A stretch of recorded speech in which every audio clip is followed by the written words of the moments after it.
Hello Libra, welcome to Guruma Hindi tarot. और ये reading है इस बारे में कि आपका ये रिलेशनशिप कितना सक्सेसफुल होगा। सो इन केस आप एक नए रिलेशनशिप में आए हैं या फिर आप एक ऐसे रिलेशनशिप में हैं जिसमें कुछ इश्यूज और प्रॉब्लम्स है और आप श्योर नहीं है कि ये सक्सेसफुल होगा भी या नहीं और आगे इसका क्या फ्यूचर होने वाला है, तो ये रीडिंग आपके लिए ही है कि आपका ये करंट रिलेशनशिप कितना सक्सेसफुल होगा। ओके, तो चलिए आगे बढ़ते हैं और देखते हैं क्या मैसेजेस है आपके लिए Libra. Messages for Libra.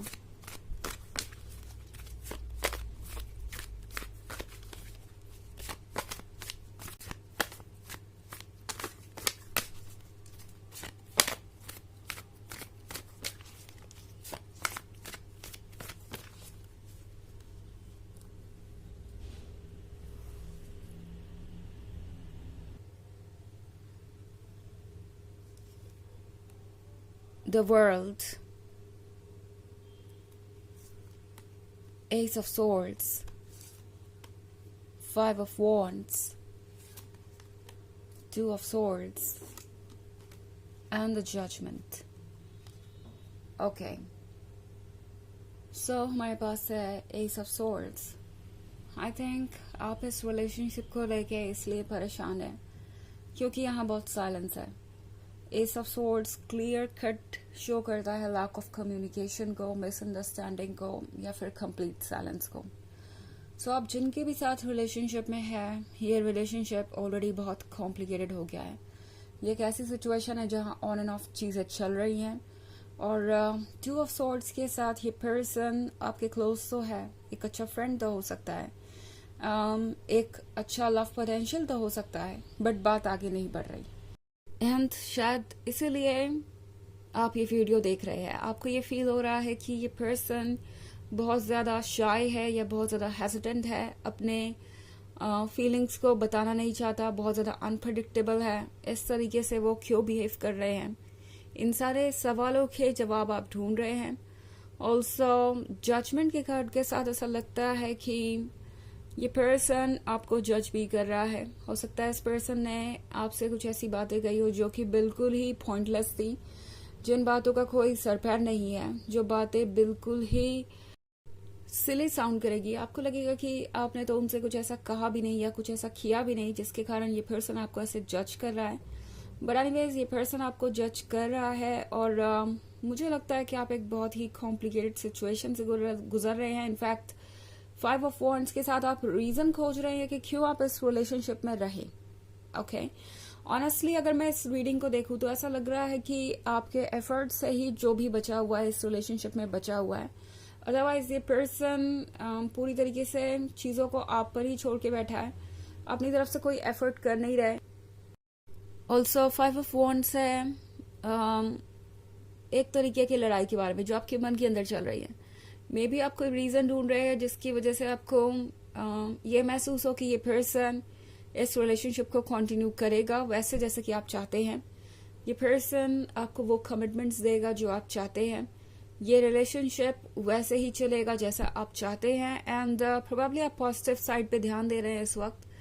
But the thing is कि किस हद तक आप इस सिचुएशन में रह सकते हैं। ये पर्सन हो सकता है आपके पेशेंस का अच्छा खासा टेस्ट ले और आपको लगेगा कि इस सिचुएशन में होने से अच्छा तो आप मूव ऑन करें या आप एक ऐसे पर्सन में अपनी दिलचस्पी रखें जो आपके लव को रेसिप्रोकेट कर सकता है। नाउ ऐसा नहीं है कि यूनिवर्स आपसे कह रहा है कि आप मूव ऑन कीजिए या आपका रिलेशनशिप में रहना जरूरी ही है या अगर आपको खुशी महसूस करनी है या इस पर्सन को भूलना है या मूव ऑन करना है तो आपको किसी की जरूरत पड़ेगी।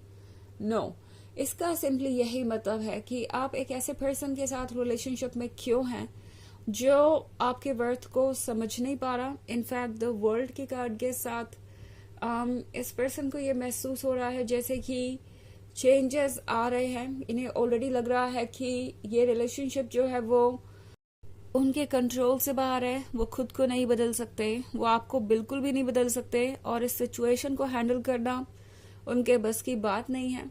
तो ये पर्सन ऑलरेडी ये फील कर रहा है जैसे कि ये रिलेशनशिप उनके लिए बहुत ज़्यादा पॉजिटिव नहीं होगा या परफेक्ट नहीं होगा।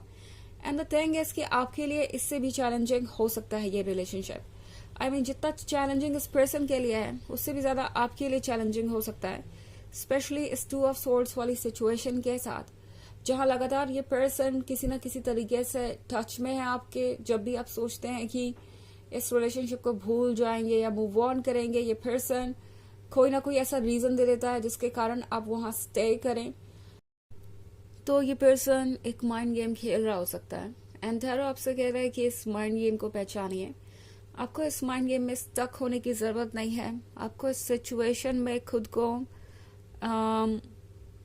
संभाल के चलने की जरूरत नहीं है। लाइक अगर आपके मन में डर है कि आप इस रिलेशनशिप को लूज कर देंगे अपनी मन की बात कह के या बाउंड्रीज ड्रॉ करके, तो टैरो आपसे कह रहा है कि घबराइए मत। जितना आप एफर्ट इस रिलेशनशिप के लिए कर रहे हैं, अगर उतना ही एफर्ट, वही एनर्जी आप खुद को हील करने में करें यूज, या किसी पॉजिटिव चीज की तरफ यूज करें, तो आप उतने ही सक्सेसफुल होंगे। एंड आपका फ्यूचर आप पे डिपेंड करता है, किसी और पे नहीं। सो बेसिकली मुझे लगता है आप जिस भी रिलेशनशिप में हैं वो रिलेशनशिप इतना स्मूथ नहीं चल रहा, एंड स्टिल आप इस रिलेशनशिप में इस उम्मीद से टिके हुए हैं कि कुछ ना कुछ तो जरूर बदलेगा।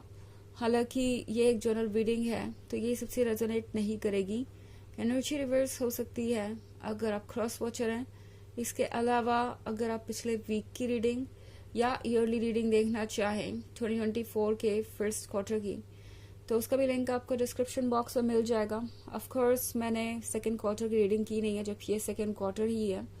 मुझे वक्त नहीं मिला, बट जैसा ही टाइम मिलेगा मैं उसे भी रीड करके अपलोड कर दूंगी। तब तक के लिए आप पुराने लिंक्स चेक कर सकते हैं। चलिए आगे बढ़ते हैं और देखते हैं और क्या मैसेजेस है आपके लिए Libra.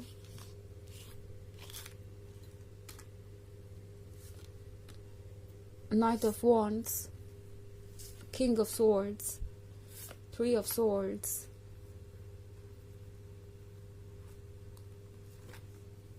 and the magician. Okay. तो हमारे पास है 3 of swords। 3 of swords के हिसाब से मुझे लगता है कि ये रिलेशनशिप आपके लिए सुटेबल नहीं है शायद, और आज नहीं तो कल इस रिलेशनशिप में आपको बहुत सारे सेक्रीफाइसेस करने पड़ सकते हैं। इनफैक्ट किंग ऑफ सोर्ड्स के साथ अगर आप एक ऐसे पर्सन से डील कर रहे हैं जो बहुत ज्यादा ईगो सेंट्रिक है, जो बहुत ज्यादा फोकस्ड है इस पर कि उन्हें क्या मिल रहा है बजाय इसके कि वो क्या दे सकते हैं। अगर आप वाकई एक स्टबर्न पर्सन के साथ रिलेशनशिप में हैं और ये पर्सन आपको बहुत अनप्रेडिक्टेबल लग रहा है और बहुत जल्दी जल्दी अप्स एंड डाउन्स आ रहे हैं आपके रिलेशनशिप में, ये पर्सन बहुत ज्यादा सेल्फ सेंटर्ड लग रहा है, तो फिर हो सकता है ये आपके लिए कार्मिक हो और ये रिलेशनशिप शायद इस पर्सन को बहुत सारे लेसन सिखाएगा। एंड आपको भी कुछ लेसन यहाँ पे जरूर सीखने होंगे लिब्रा। आई मीन मुझे नहीं लगता कि ये पर्सन आपके लिए अभी प्रिपेयर्ड है नाइट ऑफ वॉन्ड्स के साथ। ये पर्सन हो सकता है इनका बिहेवियर फ्लर्टेशियस हो। ये पर्सन आप पे फोकस करने के बजाय दूसरों पे ज्यादा फोकस कर रहा है इस वक्त, और मे बी ये रिलेशनशिप सिर्फ उनके लिए एक चैलेंज था। उन्हें आपका प्यार चाहिए था, उन्हें आपका अटेंशन चाहिए था। एक बार उन्होंने वो अचीव कर लिया तो फिर उनके लिए अब यहाँ पे एक्साइटमेंट की कमी हो गई है। ये पर्सन फिर से कहीं और एक्साइटमेंट ढूंढ रहा है या फिर कोई और नया चैलेंज ढूंढ रहा है। तो आप एक बहुत ही इमेच्योर पर्सन से डील कर रहे हो सकते हैं। नाइट ऑफ पेंटिकल्स के साथ आप चाहे तो ये रिलेशनशिप रह सकता है, लाइक धीरे धीरे आगे बढ़ सकता है, but at the end of the day सवाल यही है कि क्या आप इस रिलेशनशिप में रह सकते हैं, क्योंकि द मैजिशियन के साथ आपके अंदर कैपेसिटी है वो सब कुछ मैनिफेस्ट करने की जो आप चाहते हैं। एंड टैरो आपसे कह रहा है कि आप कुछ बेहतर भी पा सकते हैं। इनफैक्ट मुझे ऐसा लग रहा है कि आप में से बहुत सारे लोगों के लिए ये कार्मिक है, आप इनसे एक वजह से ही मिले हैं, इन्हें आपसे बहुत कुछ सीखना है। बट ऐसे अगर बात करें ओवरऑल रिलेशनशिप की तो शायद बहुत सारे ऑब्स्टेकल्स हों या आप उस पॉइंट तक ना पहुंच पाए जहां तक आप पहुंचना चाहते हैं, क्योंकि ये पर्सन आपके लेवल पे अभी नहीं है। चलिए देखते हैं ऑरेकल मैसेज क्या है।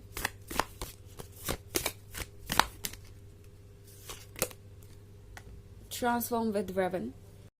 सो ये जर्नी है ट्रांसफॉर्मेशन की। आप भी ट्रांसफॉर्म हो रहे हैं, ये भी ट्रांसफॉर्म हो रहे हैं, जैसा कि मैंने कहा यहाँ लेसन से सीखने के लिए, और ये एक कार्मिक हो सकता है। तो ये प्रोसेस आप दोनों के लिए जरूरी है, बट ये जरूरी नहीं है कि आप उसी पर्सन को चूज करें जो आपके लिए इतना टॉक्सिक है। तो ये है रीडिंग इस बारे में कि ये रिलेशनशिप कितना सक्सेसफुल होगा। आई होप आपको अच्छी लगी होगी। Thanks for watching, till next video, bye.